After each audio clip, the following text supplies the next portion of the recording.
Hi friends, ఇది Badrinath temple. So ఇక్కడ మీకు తెలియని ఒక సీక్రెట్ చెప్తాను నేను. ఇది బద్రీనాథ్ టెంపుల్ కదా. ఆ, ఇది అలకనంద రివర్, ఇది Badrinath temple.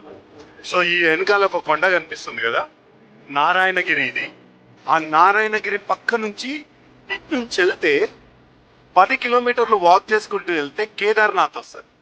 Actually by road వెళ్తే 250 కిలోమీటర్స్ అట్లా వస్తుంది, కానీ ఇక్కడ నుంచి ఇట్లా నడుచుకుంటూ వెళ్తే జస్ట్ 10 కిలోమీటర్స్ లో కేదార్నాథ్ వస్తుంది. ఇది ఎవ్వరు తెలీదు. కావాలంటే మీరు గూగుల్ మ్యాప్ ఓపెన్ చేసి బద్రీనాథ్ కేదార్నాథ్ ఓపెన్ చేస్తే ఒక కొండ మాత్రమే అటు ఉంటుంది.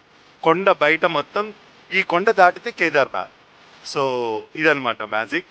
ఒకప్పుడు ఒకటే పూజారి ఇక్కడ పూజ చేసి అక్కడ వెళ్ళి, అక్కడ పూజ చేసి ఇక్కడ రావడం, ఇట్లా చేస్తుండే. అంటే ఈ 10 కిలోమీటర్స్ బై వాక్ వెళ్ళి పూజ చేస్తుండేనంట. ఇది చాలా మంది చెప్పరు. So that's it. Thank you. అయితే మీకు ఇక్కడ ఒక డౌట్ రావచ్చు, మరి ఇంత దగ్గర అయితే ట్రెక్కింగ్ ఇక్కడ నుంచి స్టార్ట్ చేయొచ్చు కదా, గుళ్ళు ఒకసారి దర్శనం అవుతుంది అని మీకు ఒక డౌట్ రావచ్చు. నాకు కూడా డౌట్ వచ్చింది, కానీ ఈ డౌట్ నేను ఎవరిని అడగలేదు. దానికి ఆన్సర్ నాకు తెలియదు. మీకు ఏమైనా తెలిస్తే కమెంట్ చేయండి. Thank you.